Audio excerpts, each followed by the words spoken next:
My name's Alan Chestswamp, and this morning we have two very special guests on our exciting new-look gardening programme, Backyard. In the left-hand corner, we have Frank Bruno. Evening, Alan. No, well, looking at the other point of view, I mean, we could actually... And in the right-hand corner, we have Lloyd Honeygan. Afternoon, Alan. That doesn't make any excuses, anything, you know? Lloyd and Frank will be helping us through some of your gardening problems. Definitely. Well, yes, Frank, that's a great help. I think we'll go on now to our mail sack and answer some of our viewers' letters. My wife wants red roses planted this summer, but I wanted yellow ones. Which do you think we should plant? Frank? Whoa, it's only my opinion, but you see, roses are red. So if you plant red roses, then your garden will look very red.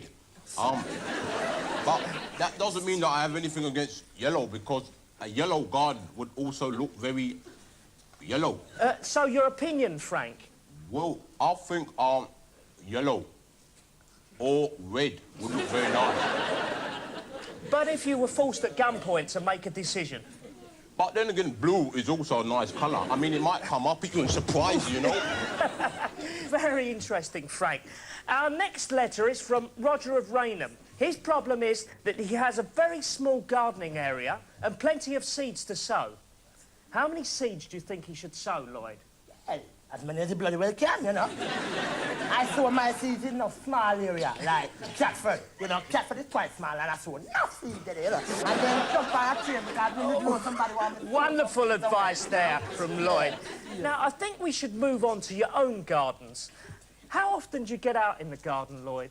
Well, don't really like them places, Alan, you know, because when I lost my title, and the week before the fight, I went into the garden, you know, and it bring up my hair fever, basically, and that's why my eyes swell up. Right? It was nothing to do with a punt. I'm not making no excuses, I'm nothing. It was nothing to do with a punt, it was the hair fever. That's what I told the referee. I said, don't stop the fight because it's hair fever, right? Frank here is a great lover of gardens, isn't that right, Frank? Whoa, I prefer parks myself, but that doesn't mean that I don't like gardens, because I do. You know, sometimes I'll take Laura and the kids to the park so we can feed the ducks, but that doesn't mean that we don't play on the swings, because we do. You know, once we took the ducks to the swings and fed the slides. On next week's Backyard, we'll be discussing window boxing with Chris Eubank and Nigel Benn. All it remains for me to do now is to say thank you, Lloyd Honeygan. Well, I don't really think thank you is the right word to say at this particular time, you know. It might imply that I've given up. And Lloyd Honeygan, do not give up that easy. The ragamuffin back, yes. Ragamuffin. And thank you, Frank Bruno. Where's Harry?